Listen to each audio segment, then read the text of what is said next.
Hello everyone, welcome to my channel Viji world. అందరూ ఎలా ఉన్నారు? ముందుగా అందరికీ వినాయక చవితి పండుగ శుభాకాంక్షలు. ఈరోజు ఈ వ్లాగ్ ఏంటంటే, మా ఇంట్లో మేము వినాయక చవితి పండుగని ఎలా చేసుకున్నాము ఏంటి అనేది ఈ వీడియోలో మీతో షేర్ చేస్తాను, చూసేయండి. కొత్త వాళ్ళు ఎవరైనా వీడియో చూస్తున్నట్టయితే ఒకసారి ఛానల్ చెక్ చేయండి. మీకు నచ్చినట్టయితే సబ్స్క్రైబ్ చేసుకోండి. ఆల్రెడీ సబ్స్క్రైబర్స్ చూస్తున్నట్టయితే మీ ఫ్రెండ్స్ అండ్ ఫ్యామిలీ మెంబర్స్కి వీడియోని షేర్ చేయండి. ఇంకా వంట పని అంతా అయ్యేసరికి టైం 9 అయిపోయింది. ఇంకా అవ్వగానే పూజ గదిలోకి వచ్చేసాను. ఇంకా ఎలాగో పండగ శనివారమే కదా వచ్చింది, అందుకని చెప్పేసి ఇంకా పూజ గది అంతా క్లీన్ చేశాను అనమాట. ఎందుకంటే నేను ప్రతి శనివారము పూజ గది క్లీన్ చేసుకుంటాను. ఎందుకంటే ఆ రోజు నేను కలశం పెట్టుకుంటాను, అందుకని చెప్పేసి ఇంకా దేవుడి ఫోటోలన్నీ తుడిచేసి బొట్లు పెట్టేసిన తర్వాత ఇంకా కలశం కూడా పెట్టేశాను. ఇంకా తర్వాత పువ్వులన్నీ పెట్టేసి పూజ గదిని అయితే అలంకరించేశాను అనమాట. ఎందుకంటే అది అయిపోతే ఇంకా నేను అక్కడి నుంచి పక్కకు వచ్చేస్తే మా ఆయన అక్కడే వినాయకుడి విగ్రహాన్ని పెట్టేసి అలంకరించాలి. అందుకని చెప్పేసి ఇంకా త్వరగా చేసేసుకొని నేనైతే పక్కకు వచ్చేసాను. ఎందుకంటే మళ్ళీ 10:30కి రాహుకాలం అయిపోతుంది కదా, ఇంకా అప్పుడు పూజ స్టార్ట్ చేయాలి. ఈలోపు అలంకరణ అంతా చేసేసుకుందాంలే అని చెప్పేసి చేసేస్తున్నాము. 2 డేస్ హాలిడేస్ ఇచ్చారనమాట పండగని, అందుకని మా బన్నీ కూడా ఇంటికి వచ్చాడు కాలేజ్ నుంచి. ఇంకా విగ్రహాన్ని పెట్టేసిన తర్వాత ఇంకా జంధ్యం వేసేసి బొట్టు పెట్టేశాడు. ఇంకా ఈయన అది చేసేలోపు ఇంకా నేను పండ్లన్నీ కడిగి మా బన్నీకి ఇచ్చానమాట. తీసుకెళ్ళి డాడీకి ఇచ్చానన్నా పెట్టేస్తాడని అని చెప్పి ఇంకైనా పండ్లు అయితే అన్నీ పెట్టి అలంకరిస్తాడనమాట. మేమైతే వినాయకుడికి మొక్కజొన్న కంకులు, చెరుకులు, ఎలక్కాయలు అవైతే ముఖ్యంగా పెడతాము. ఇంకా మిగిలిన పండ్లు అంటే ఇంకా మన ఇష్టం, ఏవైనా పెట్టుకోవచ్చు. ఇవైతే ముఖ్యంగా పెడతామన్నమాట, ఈ 3. ఇంకా ఆయన పండ్లు పువ్వులు అన్నీ పెట్టి అలంకరించేసేలోపు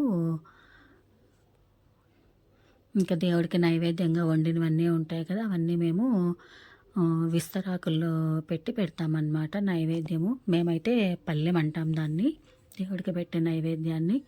నేనైతే నైవేద్యం కోసం ఓలిగలు, చిత్రాన్నం, రసం, పప్పు, ఆలు ఫ్రై, వైట్ రైస్, ఇంకా నెయ్యి, ఇంకా ఇవన్నీ వేసేసి విస్తరాకుల్లో పెట్టి నైవేద్యం పెడతామన్నమాట. మేము దేవుడికి 2 విస్తర్లు వేస్తాము. ఒకటి మేము తింటాము పెట్టిన పూజ అంతా అయిన తర్వాత, ఇంకొకటి దేవుడికి అలాగే ఉంచేస్తాము. ఇంకా మా ఆయన దేవుడి దగ్గర అదంతా అలంకరించేసేలోపు ఇంకా ఇవన్నీ నేను పెట్టేసి మా బన్నీకి ఇచ్చేసానమాట. తీసుకెళ్ళి డాడీకి ఇచ్చేనా అంటే ఇంకా వాడు తీసుకెళ్ళి వాళ్ళ డాడీకి ఇచ్చాడు. ఆయన అక్కడ పెట్టేశాడు అనమాట. ఇంకా అంతవరకే వాళ్ళు చేస్తారు, ఇంకా పూజ అదంతా నేనే చేసుకోవాలి. ఇంకా అది అవ్వగానే మా ఆయన అయితే అక్కడి నుంచి పక్కకు వచ్చేసాడు. ఇంకా మా బన్నీ బుక్స్ తెచ్చి ఇచ్చినాడు. అందుకని చెప్పేసి ఇంకా బుక్స్లో ఓం రాసేసి అక్కడ దేవుడి దగ్గర పెట్టానన్నమాట. ఎవ్రీ ఇయర్ ఇలాగే పెడతాము. అందుకని చెప్పేసి బుక్స్ తెచ్చుకున్నాడు వచ్చేటప్పుడు. ఇంకా అయిపోయిన తర్వాత ఇంకా దీపం పెట్టేశానమాట. దీపారాధన చేసేసిన తర్వాత గణపతి అష్టోత్తరం చదివాను. అష్టోత్తరం చదివేసి పూజ అయితే కంప్లీట్ చేశానన్నమాట. ఇంకా అన్నీ చదవాలి చేయాలంటే చాలా లేట్ అయిపోయింది. అప్పటికే టైం 11:30 అయ్యింది. ఇంకా నేను పూజ చేసుకుంటుంటే మా పైనింటి పాప కూడా వచ్చిందనమాట, చిన్న పాప. ఇంకా వచ్చి నాతో పాటు కూర్చునింది తను కూడా. మేము పూజ చేసుకుంటూ ఉంటే ఇంకా అష్టోత్తరం అదంతా చదవడం అయిపోగానే టెంకాయ కొట్టేశానమాట. చాలా లేట్ అయిపోయింది, అందుకనేసి ఇంకా తొందరగానే ముగిచ్చేసాను పూజ అయితే. తనే అనమాట మా పై ఇంటి పాప, స్మైలీ తన పేరు. పూజ చేసుకుంటూ ఉంటే నేను కూర్చుంటాను ఆంటీ అని చెప్పి వచ్చింది తను.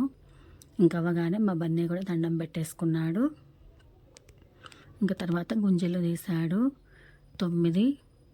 ఆడవాళ్ళు గుంజీలు తీయకూడదు కాబట్టి నేనైతే తీయను. మా ఆయన మా బన్నీ తీశారనమాట, ఇద్దరు. ఇంకా ఇంట్లో పూజ అవ్వగానే ఇంకా తులసమ్మకు కూడా పూజ చేసుకోవాలి కదా, అందుకని చెప్పి ఇంకా బయటకు వచ్చేసి ఇంకా వండినవన్నీ ఉన్నాయి కదా, అవే అన్నీ తులసమ్మ కూడా నైవేద్యం పెట్టేసి దీపారాధన చేసేసాను. ఇంకా సాయంకాలం పూజ అవ్వగానే ఇంకా దేవుడిని అయితే నిమజ్జనానికి తీసుకుపోతామన్నమాట మేము. 3 డేస్ అలా ఏం పెట్టమన్నమాట. ఒకే రోజే పెడతాము. ఇంకా సాయంకాలం పూజ అవ్వగానే 6:30కి అలా దేవుడిని తీసుకెళ్ళి మాకిక్కడ దేవుని కడపలో చెరువు ఉందన్నమాట. చెరువులో నిమజ్జనం చేసేస్తాము. మా బన్నీ అయితే తీసుకెళ్ళి నిమజ్జనం చేసి వచ్చేసాడనమాట. మా ఇంట్లో పండగ అయితే ఇలా జరిగింది. ఈ వీడియో మీకు నచ్చినట్టయితే ప్లీజ్ సబ్స్క్రైబ్ మై ఛానల్.